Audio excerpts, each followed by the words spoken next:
think that's the fun part of life in a weird, like, as much as it sucks to go through something like addiction or go through loss or go through, medical issues, whatever the case may be, I think when you can look back on hindsight, you can find, like, I hate when people are in a bad moment, people are like, find the silver lining. It's like, well, it's not that simple right now. But eventually, yes, it is nice when you can find the silver lining. And I think if it was all sunshine and rainbows all the time, we wouldn't appreciate the sunshine and rainbows. They wouldn't mean anything to us.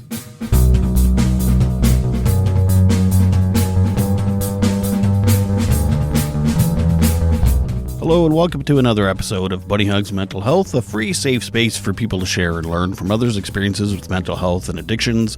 I'm Todd Renabaum, a suicide attempt survivor and a recovering substance abuser.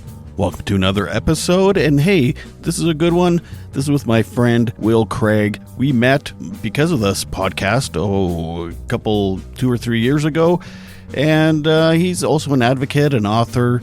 He's now started his own podcast. It's called Sunday Reset with Will and Friends. So please check out his podcast. His social media links and his book links and all that stuff will be in the show notes, along with a link to my website, www.bunnyhugspodcast.com. And all my social media stuff is on there. And Buy Me a Coffee, which is like Patreon kind of. All the stuff is on there. So please check that out as well. If you didn't hear Will's past episode, you're going to find out that he's a very smart, funny, just a really great guy. I highly suggest you check out his book and check out his podcast. But without further ado, I give you Will Craig. Well, how long have we known each other? A couple years? I think we're going on a little over two.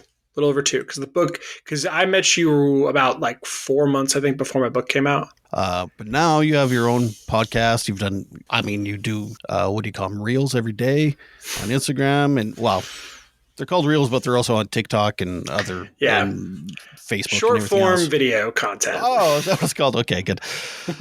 So you've really evolved from having your own mental health story to where you are today through your own media. Yeah, I mean, it's been a weird, like, growth pattern, to be honest with you, because it's like all of it I've learned has just been like amalgamation of like I started with this and then this happened. So like for me, for those who, don't know much about my background, I had some troubling moments in my past. We can go into detail on that further later on in the episode, but eventually I decided to write a blog, and just because I wanted to get it out there, and the mission was very simple. I want to make people feel less alone in their struggle, because I know when I was in my darkest moments, I felt alone and I felt like nobody was going to understand. So I love writing.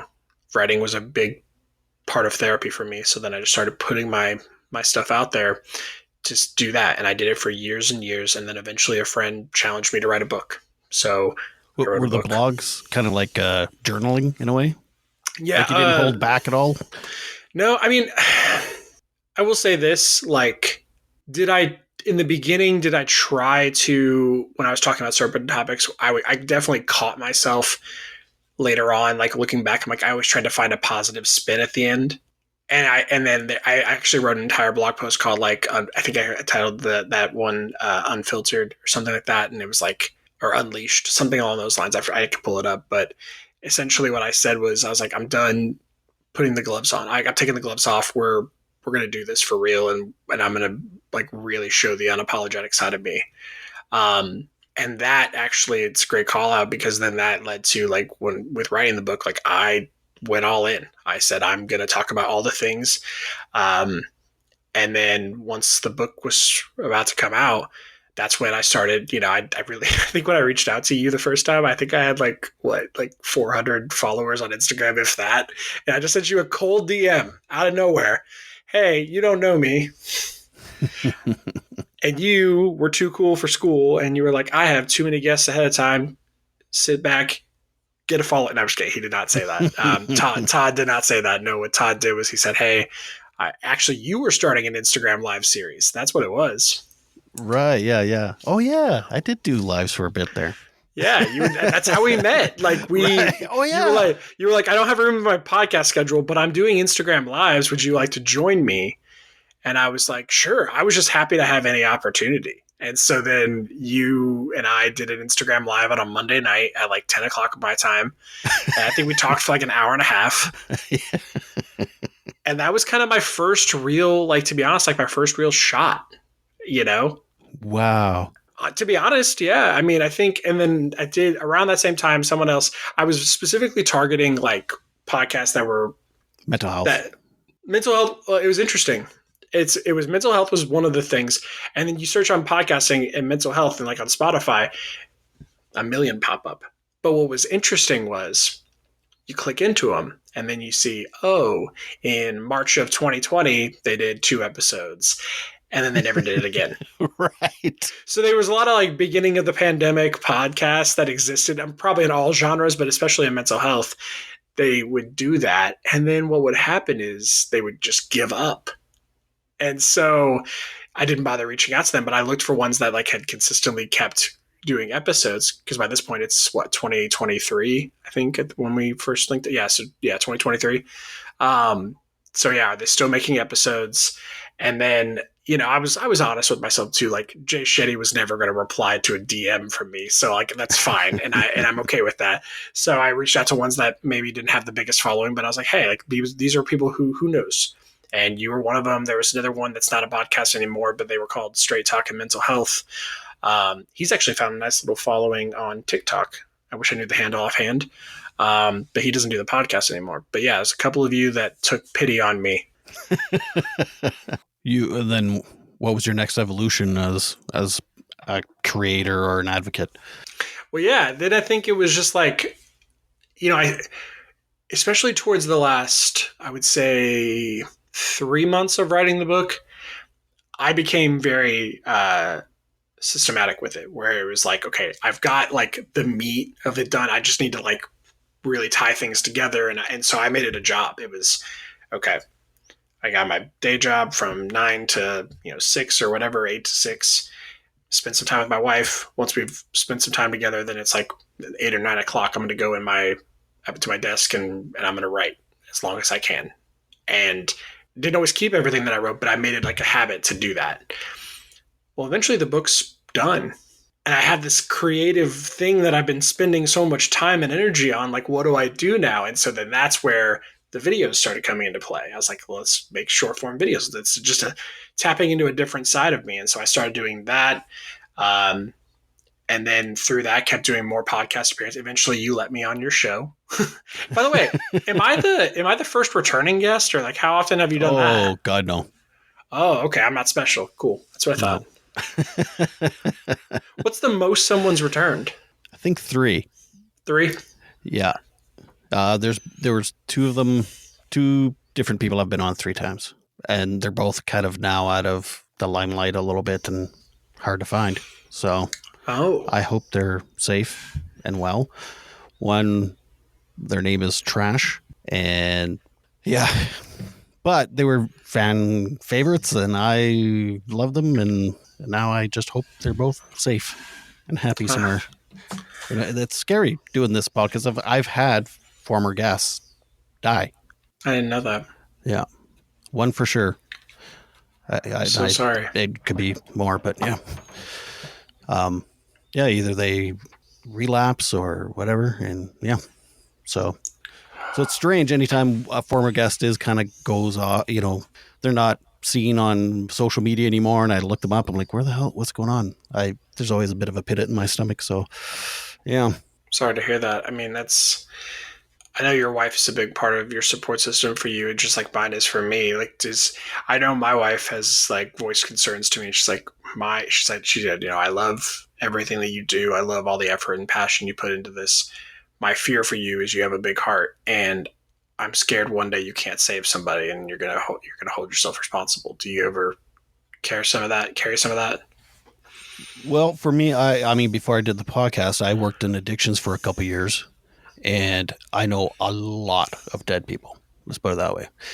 And when I started that job, there was a few people that passed, and I went to one of the counselors that worked there, and I kind of said, like, how the fuck do you do this? And she made an excellent point, and it stuck with me. It was like, you just give it your all. You do the best you can. You can't save everybody. if you feel like you did a good enough job with the people and you let them, in this case, let them tell their story and let them try to help others do the best, that's really all you can do.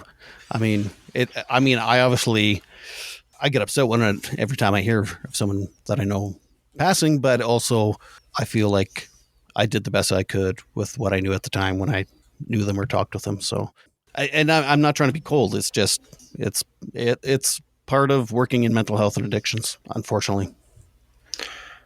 Yeah, I mean, I could see how someone might interpret that as cold, but I don't see it that way. I mean, at the end of the day, like, you also have to protect yourself, right? 100%. 100%. Yeah, you have to protect yourself. And so I think, to me, I love the way you put it. It was, hey, let's do everything we can. I think that's the part that I struggle with, is that I never think I did enough. That's why my wife worries about me, Right. because I have a really, and it doesn't have to be the serious stuff. It's work at my day job that's not nearly as serious in terms of that, and I can be. I am always the person that's like, I know I could have done more. I know I could have done more, and I can't. I have a really hard time shutting that part of my brain off. But at what cost could you have done more to yourself? Well, I don't think about that too often, unfortunately. I mean, you're not going to sacrifice yourself for, right? I think that's what her fear is one day, that I would. But I think I've gotten a lot better about that at the end of the day, and I've gotten more at peace with understanding. Like, a little bit of just letting my ego go. It's like, okay, you just really think highly of yourself if you think you're capable of pulling these things off. And I think the first step to fixing any problem is admitting there is one. It's not. It's definitely a lot of my ego, and letting that go and saying, hey, you're pretty good at some stuff, but like, let's make no mistakes. You're not Superman. Right. I mean, you could have the best therapist in the world, and they're going to lose people. Mm-hmm. You know, and like, you focus on how many people you have helped and what difference you made in their lives. Right. And you even made a difference in the person that may have been lost. You know, maybe you made their week great or their day great or whatever. It's a slippery slope. So I'm, for whatever reason, I'm able to sleep at night because I feel I've done what I could with what I mean, I'm just a human. I don't know. I'm surprised if I helped anyone. So that's it. So that was like the radical honesty that like switched it for me to help me start to like kind of deal with this, was the radical honesty of going, first off, you realize, like, I'm talking to myself here. You realize you have no medical training, right? Like, you know that, right? And so you have no medical training. You're just a guy with a microphone or a Word document, and you're doing the best you can. And like, the fact that you're even able to help anybody is awesome, right? So it's like, because I think my fear, though, with that statement is you could apply that same logic to virtually anything and say, like, the fact that you were able to do X, Y, or Z. And my fear has always been, if I accept that as reality, then I will never push myself. If you say, oh, well, that's good enough, but you already have. You have. You started off with a blog, then you went to a book, and then you went to short form. Well, now you're speaking logic. You're bringing logic into this game. Yeah, I know. It's like you need an outside person looking in to say, hey, buddy, you are progressing, and it's progress, not perfection. Oh yeah, I firmly believe that, and that's the thing. It's like, so now I think that's like the piece that I've kind of come to, even with like, talking about the evolution of the concept for me. So like, to kind of finish that tail off of that story, side quest. So if you've never seen Todd and I talk, this is how it goes. It's a lot of side quests. But yeah, to kind of bring it back to that point, it was, so the book's coming out. I'm reaching out to people like Todd. I start making all these short form videos. I just keep doing it. The audience grows a little bit, and then inevitably you do more podcast appearances. Eventually Todd lets me on his actual podcast, this one. And then, you do pass those. The test. It was so awesome too. You were like, hey, 4th of July, what are you doing? I was like, I'm in. I'll make this happen. So, and then you just keep doing it and keep growing, and then more opportunities present themselves, more shows, and then eventually I was looking kind of for my next challenge, and I started writing my second book. Oh, Yeah, and coloring it's in book. it's in a good place, and I feel good about it. But I'm taking a pause on writing purposely because the podcast was created. Because yeah, and again, so I started it as an Instagram live series, and because again, my thought process was I need something unique to offer to the world, and I felt that I couldn't possibly mean anything about me that's unique. I'm not the difference maker, so I have to find a different medium to do it. So I was like, I'll do Instagram lives and not podcasting. And I wore like a weird badge of honor with that. I was like, oh, it's not a podcast, it's an Instagram live series. So pretentious. Oh my god. And so I did it, and then yeah, and then through that it was again, it's just like an evolution. I found out hardly anybody cared to watch it live, but people wanted to have access to it later on. And so it's like, okay, well, let's figure out how. I was messaging you. I was like, where do you upload your stuff? I was like, cool. And then I started doing it, and then yeah, so then it got put on I tried Spotify. to sabotage you, but damn it, you figured it out. Yeah, and then just to gain the video, and then you put it on. You can have it's on Spotify and YouTube, and so yeah, and then now I've kind of just abandoned it as an Instagram live series because frankly, no one was watching it live. They just wanted to watch it later. That's just fine. It makes perfect sense when you think about it. Like how often outside of like sporting events, how often do people really consume entertainment live anymore? Right? Heck, we don't even we hate waiting week to week to watch a show. We wait till it comes out all completely and then we binge it all. Yeah, exactly. And I had the audacity to think that like people were going to tune into my Instagram live series. See, again, my arrogance knows no bounds. Oh, you're being funny because you're one of the most humble guys I know. I might be more humble than you. That's how humble I am. Sorry. I love that you have, if you have to tell people how humble you are, ask anyone. Yeah. I'm the most humble person on earth. But no, yeah. So you talk about the humble thing though. Actually, I do want to pull on that thread a little bit because like that was a huge part of it for me as well. Of starting the podcast was like something that I really had been working on in therapy. I have had a really hard time navigating my ego.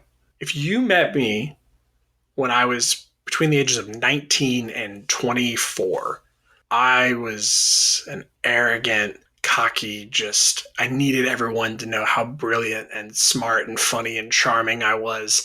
And really it was just a mask for insecurity. I was deeply insecure and I was afraid anybody was going to figure me out. And I just had to keep the game going because I didn't really have anything that I built that was like worth being confident in yet. If I got little things here and there, it was like, it was the greatest moment of my life, and I could lean on it. But, so I look back on those years and then, that led to me eventually being in a place where I didn't want to be alive anymore. And because eventually it all stacked on me, I was letting myself down. I was letting my family down. I was letting all these people down, which at the end of the day, all anyone ever actually needed of me was to be a good person. But I couldn't accept that about myself. And so for the next decade after, once I had kind of moved back in with my parents for a little while and kind of was refiguring out my life, I did a complete 180 where I was like, I don't like that person. I don't like how arrogant and cocky he was. I want to be someone who just gives and gives. And in a lot of ways, I'm really proud of who I am. But something that I have always struggled with for the last decade has been owning any accomplishments or taking any credit for things that I have done well or skills that I have built or any of those things, because I'm afraid that if I just give myself that little bit too much credit, that caged animal that I spent so long suppressing is going to come out. I know I've had, I don't know how many therapists and people tell me like, you got to celebrate the small wins. And I'm like, Is the reason you don't for the same reason?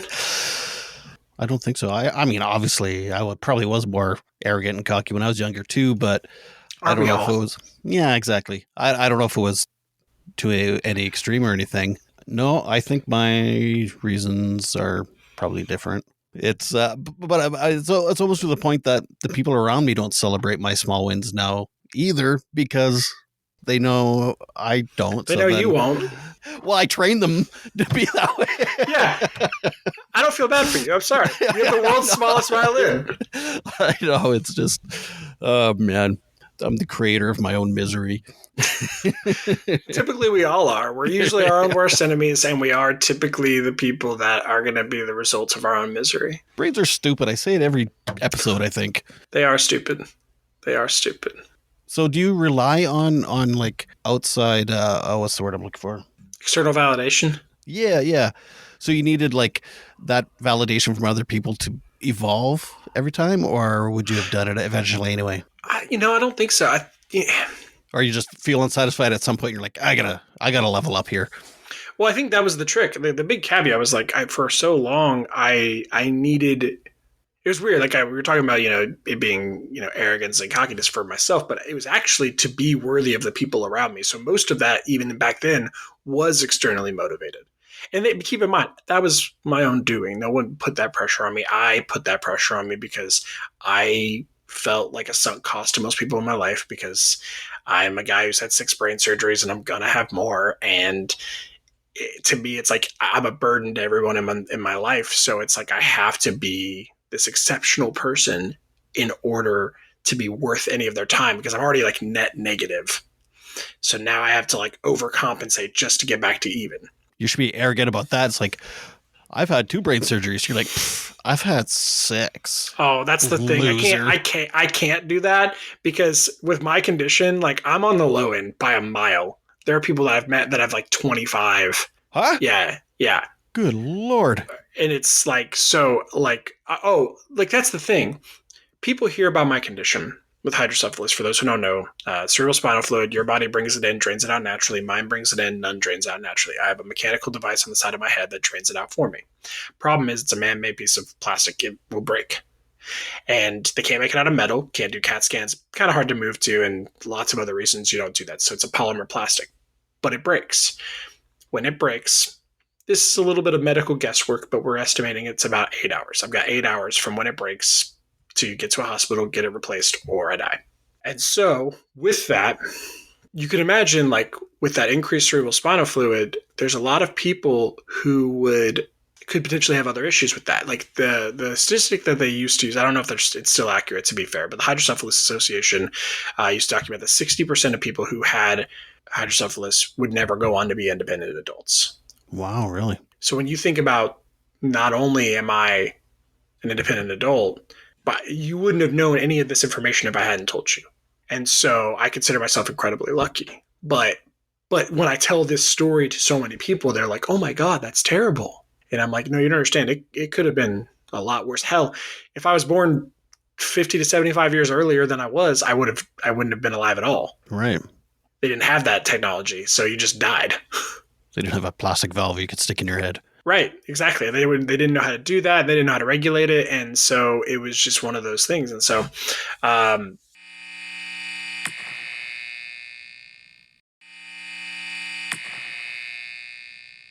so all that to be said, like while it was self-fulfilling to be that cocky, arrogant person, like make no mistake, at the end of the day, like I wanted it for everybody around me because I wanted to be worthy of everyone's time.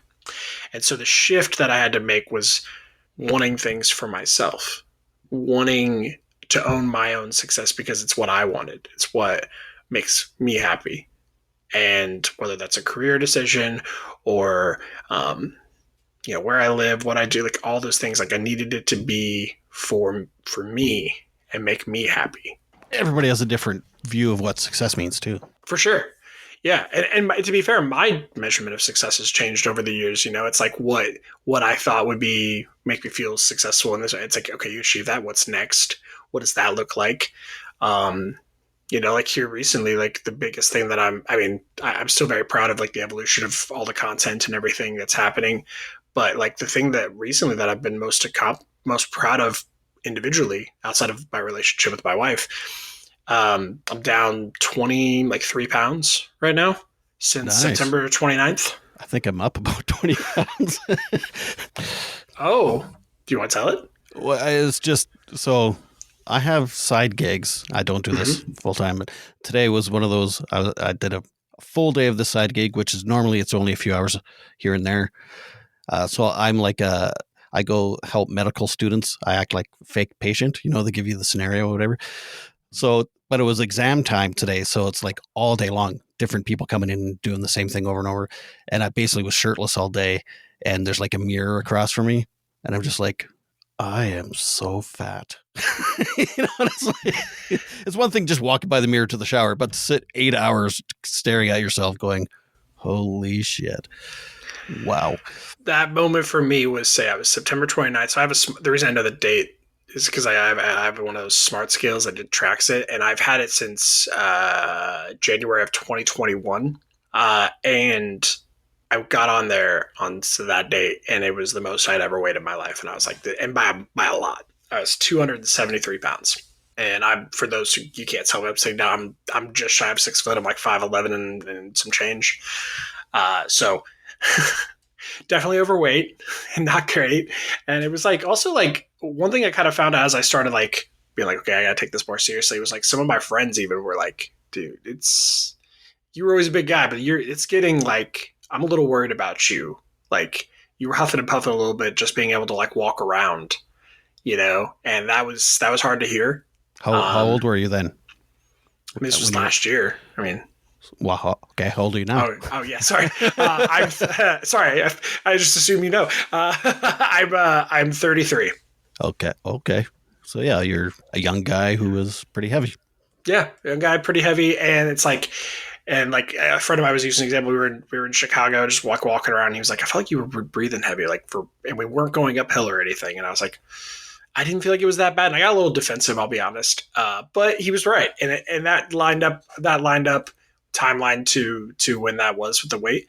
And so I just looked at myself and I said, enough's enough. And I think what also bothered me a lot was like I used to be like a 3-sport athlete in high school. Like I was a very athletic person, and like just to let it go, I think that was also really disheartening. Is like, wow, I let this happen. Oh, yeah. Just some also be critical on yourself about. Well, but that's a big part though, right? Because it's like some people would argue, oh, you got to be mad at yourself enough to change. No, you don't. You just have to want it, but you have to want it for you. You can't want it because your friends asked you to, or your wife or anybody else. You have to want it for yourself because it won't stick otherwise. Just like getting sober for me. Right. Like, yeah, like I'm sure you've talked about that openly. And like, at the end of the day, like for it to stick and you just stay consistently sober, like you had to be able to dig deep in those dark moments. And like that has to come from within, right? And honestly, today, at the end of the day, when I was looking at myself in the mirror, I thought, I've done harder things. I've gotten sober. I've done this. It's like I just have to want it, enough to do it. Because I'm like, well, my kids are still at home. They're like 18 and 20, and it's like, it would be so much easier if they weren't here. Then I could just diet, and I don't have to watch them eat junk food all the time and stuff. And it's like, wait a minute, I lived with people that still drank. I still went to parties and social events, and people were drinking. You're making excuses for yourself there, Todd. I used to do the same thing. Like I'd be like, oh, well, then I can't do things with my friends, and I can't do this, and I would talk myself out of it. So like for me, with the way it was just like, all right, let's also do this in like a sustainable way. That was another big part. So I shoot for trying to lose about half a pound to a pound a week is kind of the goal that I go for. Yeah, congratulations. Thank you. But why don't you just use Ozempic or go to Mexico and get your stomach, whatever they do? Here's the thing. I have no problem with Ozempic I know people that do it. I have nothing against it. For me, I really just wanted the personal challenge. I wanted to see if I could do it. Mm-hmm. I wanted to. Same with like quitting cigarettes. There's that. I don't know. I can't remember what pill it is. Or some people just like the challenge of that too. That's how I quit cold turkey on cigarettes. I smoked for years, and I just decided one day I was done, and I quit. You were cocky. Walking around smoking, you cocky bastard. Eating burgers and smoking. Come at me, bro. The smoking, it was like such a classic example too. It was like you're out with some friends, they go for a smoke. You don't want to be the guy who does it. So then you're like, I'm just going to stand with them. Then you bum one every once in a while. Then I started working in like restaurants and bars, and that's like the only way you can get a break. So then I started smoking, and then, but what it came down to, I always felt like I had a decent control on it. Like this is like my actual answer is like, I thought I always had, and I did, to be fair, even in my peak of smoking, I could go 8, 10, 12 hours without doing it and like not be irritable or anything like that. Eventually with COVID is when like things started to like, I was at home more and I was doing it more often and I felt the compulsion come and I was like, oh, I don't have control over this anymore. And that ruined it for me. And then I was like, I'm done. I quit. And it worked out because I had a vacation with my wife, or at the time she was just my girlfriend, but I had a vacation plan with her. So I was like, perfect. I'm going to throw everything away, go on this trip. I'll have other ways to focus my mind on and never pick it back up. And since then, I think I've smoked like 2 cigarettes, just mostly just to prove to myself that I don't need it. So like, both times were stupid. But poking the bear. You're like, huh? See, I don't even want it. On vacations when I smoke, really, it's like because I don't drink or anything. It's like I gotta feel like some kind of something. And I'm one of these guys. I can like I'll buy 3 packs in a row over a span of like 6 weeks. I'll smoke these 3 packs, and then I just don't again. And then like maybe summer hits or I'm on a holiday or something, then I'll buy a few packs, which is weird because I mean, I was an alcoholic and I was addicted to marijuana and other stuff, but cigarettes they don't do it for me. Which is interesting because they actually have like a chemical I know compound to it. I mean, not that alcohol does, but like marijuana doesn't technically have a chemical addiction. It's more of like a habitual addiction from what I understand with that. Yeah. Well, versus I mean, like nicotine is like meant to be addictive. Well, for me, marijuana was like, it was more of a dopamine addiction. Like it gave me dopamine hits, whereas I don't think the cigarettes gave me the dopamine. It was just like, it's semi-enjoyable. It was like, and then after 4 or 5 packs in a row that I buy or something, I'm just like, this is gross. And then I stop. And then like 8 months later, maybe I'll buy a pack. My dad's the same way. And that's exactly why I have done it like 1 or 2 times since. It's purely like a control thing. It's like I want to still prove that I actually do have control. I get it. I tried that with marijuana once, and after 4 hours I went crazy and I had to go find it. That's how bad my marijuana addiction was at one point. I was like, I was like, oh, I'm just gonna slow down. I'm doing it too much. Like I recognize that. This was still when it was illegal in Canada. The guy that I bought it from, he was on holiday, so I knew I couldn't buy it. I was in a small town. There's only so many people you can get it from. Yeah, I would like ran out. It was like 4 hours later, panic attack. Making phone calls all over the country. I'm like, I will drive hours. I don't care. That's when I knew. I was like, oh shit, this is a problem. Yeah, and it was like another year or 2 after that before I even could deal with it. Stupid brains. I think that's the fun part of life in a weird, like as much as it sucks to go through something like addiction or go through loss or go through, medical issues, whatever the case may be. I think when you can look back on hindsight, you can find like, I hate when people are in a bad moment, people are like, find the silver lining. It's like, well, it's not that simple right now. But eventually, yes, it is nice when you can find the silver lining. And I think to me, you sometimes need, if it was all sunshine and rainbows all the time, we wouldn't appreciate the sunshine and rainbows. They wouldn't mean anything to us. That's why I live in Canada. I love spring and summer because winter is so cold and dark. People in California do not appreciate the beach. You're not wrong. You're not wrong. You're not wrong at all. Because like that was the funny thing when we moved to Florida and we went to the beach quite a bit when we first got here, and then now we're 4 years in, something like that, and I think we go to the beach every like so often. It's not super often, and you're like, but why not? Like, it's right there. I'm like, I understand, but like, to me, it's like, I really just like the weather. There. Yeah. Yeah.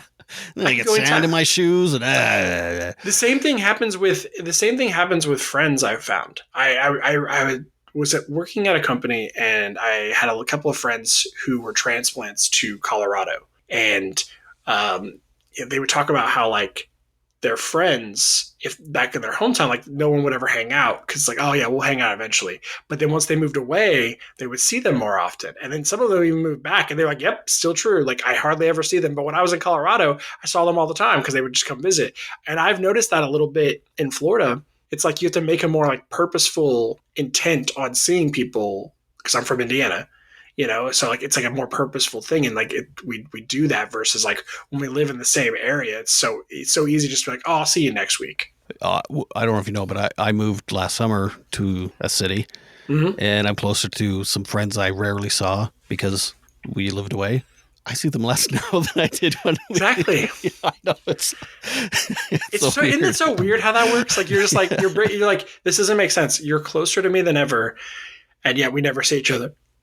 Maybe I'm too close. Damn it! We should have only went halfway. Because again, I think it's intent, right? Like when you have to make an intention to like make it purposeful and see each other, I think that really drives it. But when when you're not required to, or when you know it's like in abundance, it's like, oh, why, who cares? Supply and demand. Mm-hmm. I think with people. You're in the right realm. So what's your new book kind of? So your other one was kind of your journey and the lessons you've learned, but it's not a self-help book. Like, I love that you have the disclaimer. Like, I'm not telling you how to do anything. This is just what worked for me. What is your new book about? Yeah, so it's called Don't Take It Personally. And the way it breaks down is like each chapter is a reflection on the self. So chapter 1 is self-worth. Chapter 2 is self-image. Chapter 3 is self-awareness. Chapter 4 is self-reliance. Chapter 5 is self-discipline. And chapter 6 is self-care. And so by not taking it personally, the goal being like, let's get out of our own heads sometimes and understand that like at the end of the day it was you all along that's causing a lot of your grief and a lot of your pain. And so how do we reestablish some things? So really take it personally, really personally. Well, I think it's like the full circle, to be honest. Right. Yeah, it's like you're gonna take it personally along, and you're like, oh shit, and then you're like, okay, but also don't take that too personally. Yeah, it's a clever name. Yeah, I like it. It's fun. I'm having fun with it. And, like things like so in the self-awareness chapter, I have a reference point there from like Tyrion Lannister's like, never forget what you are, for surely the world will not wear it like armor and it can never be used against you. That's what self-awareness at its peak is. It's just understanding like, this is exactly who I am meant to be, being at peace with those things. And when you do that, then yeah, you won't take things personally, because it's like, you can't hate me for being me. You cannot like it. And maybe you don't. Maybe you don't want to spend time with me, but like, I know who I am, and I'm at peace with that, and I'm good with it. You don't like me? That's your problem. You need to work on yourself. Otherwise, you would like me. Maybe your final chapter should be enlightenment. Well, I strategically made the last one self-care because I do think there's like in today's world, like we use self-care like a really frivolously, and like if you really want to take self-care seriously, like you owe it to yourself. You owe yourself the love that you would freely give to other people. And so like that's true self-care. And it's like, how do we often use hashtag self-care to justify anything that we do rather than actually caring for ourselves. Right. I have a friend. She was on the podcast a while ago, and she's like, no, self-care is not drinking wine in a bubble bath. Self-care is like doing the hard work to better yourself. It's setting boundaries. Yeah, it's funny how some of these kind of trendy phrase, I guess, these kind of psychoanalytic kind of words, they get trendy and then they get diluted and oh my God, my meds are wearing off. Well, I mean, if I think I pick up what you're putting down, like, it's like also like how society has bastardized certain things. So perfect example, that like the idea of what an alpha is. Guys love to be like, I'm an alpha, I'm an alpha, I'm an alpha. First off, the guy who wrote that literature has come out profusely being like, that's not how it was meant to be. So everything you're basing it off of is not how that actually works. But let's even say for a second, like that was true. Let's go down that rabbit hole for a second. Like, okay, you're not an alpha in that setting. If I'm the leader, you're not a leader if you just like listen to what a few bros on the internet tell you. That's not leadership. That's literally the definition of following. By your own definition, you're a beta. Yep. So, I think that's, we can bastardize certain things and lean into that.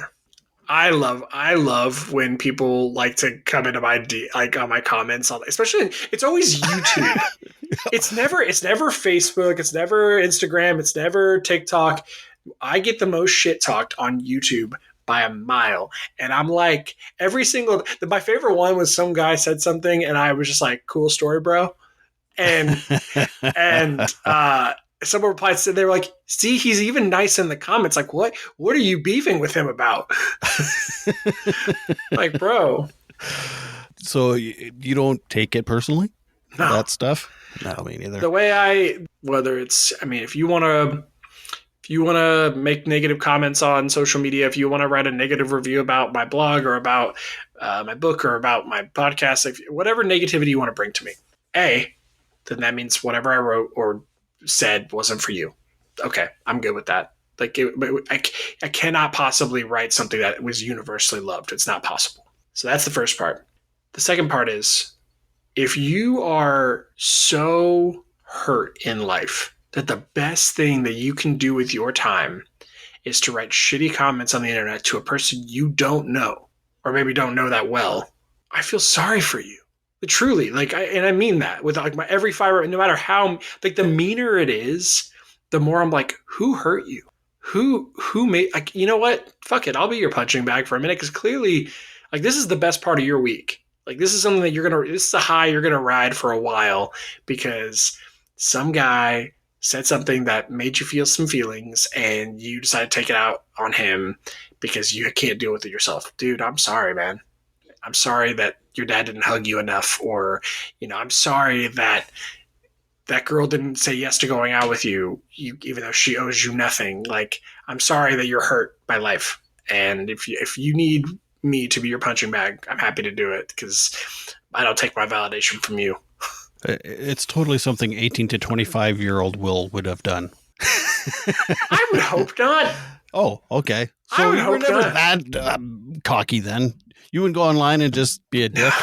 No, most of my dickness, if we're going to call it that, Please. most of my dickness was just purely like, just, I really thought I was fucking smart. And I just, like, was condescending and or just, like, needed to own the whole narrative of everything and stuff, because So I you'd just stay up online, but you wouldn't be like name calling. You'd be like intellectually annoying to people. I'm like, the guy at the bar who thinks he's hosting Dead Poet Society.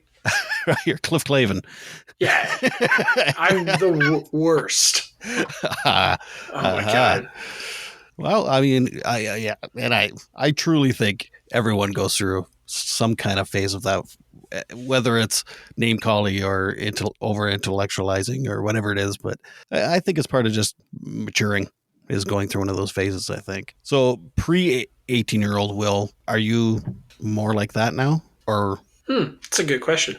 I would say it's different. I would say the pre 18-year-old Will, what he lacked, he was a very kind kid, still deeply insecure, but, like, very kind and wanted people's love and affection, but, like, would people please like you wouldn't believe, because he just wanted to make everybody happy, and I could never fill those in. So I don't like that either, right?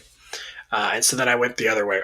Something that's a very common theme that gets talked about in therapy a lot for me is, I am not good at balance. I am all or nothing across the board. Everything I do, it's either I'm this, and if I'm not this, then I'm all the way the other way. Mm-hmm. And I just have a really, really hard time with that. And so it's like, oh, if I'm going to not be this really soft and passive guy, then I'm going to be the other one. I'm going to take on this other identity, and that's not good.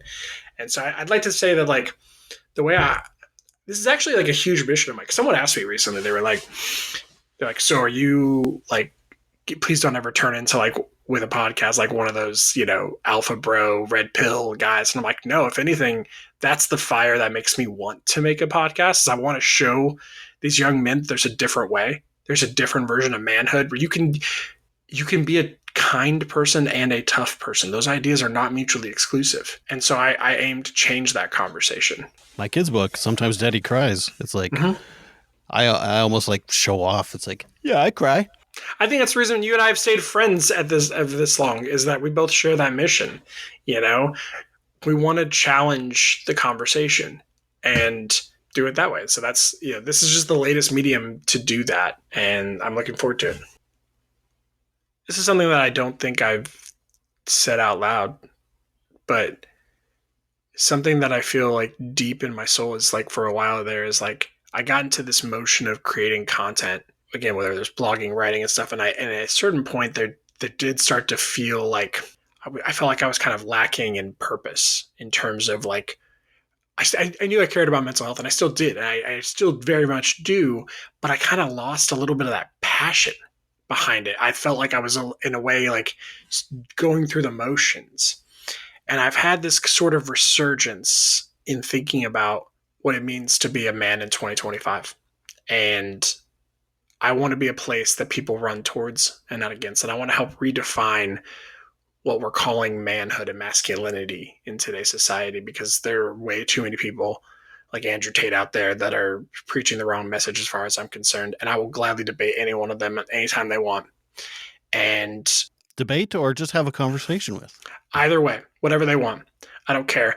I will throw down a gauntlet if I have to. But to me, it means the world to me to know that like it has never lost on me whatsoever the privilege that I have as a straight white heterosexual, sexual male. Cis. And it's cis white, whatever the term. I don't care. I know what privilege it is to walk around and not have to question my existence anywhere I am. I know what that means. And I don't take it for granted for 1 second.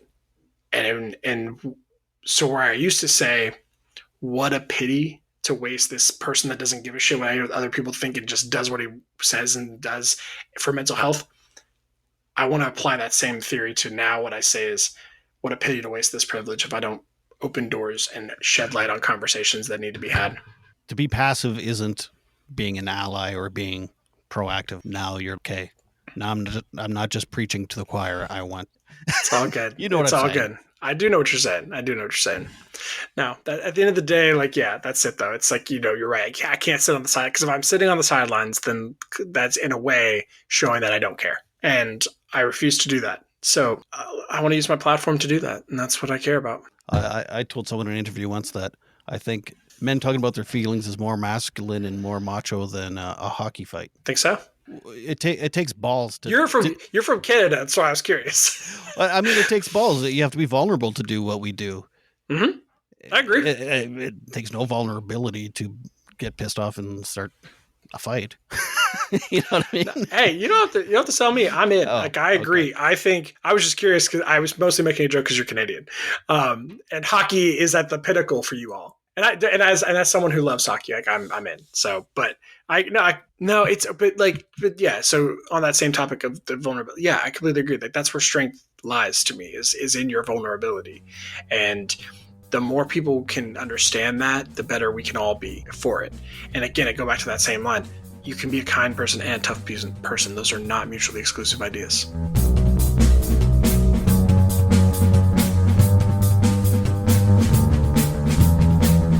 As always, thank you very much, Will. Your podcast is cool. Your books are great. Our book is great. I can only imagine your next one's going to be as great, probably even greater as we, grow as people. Anyway, remember to check out the show notes and find all of Will's links to his stuff. Please tell people about the podcast. I get reviews and emails and comments all the time from people saying how much it's my guests have helped them along their mental health journeys. So why not just spread the word? This is a free mental health service. It doesn't have to be free. I mean, you can buy me a coffee or whatever. But anyway, help someone out just by telling them that there's this podcast and it exists. Thank you for listening. Stay tuned. More wonderful guests and episodes coming up. And until next time, please remember to make your beds and take your meds. Bye.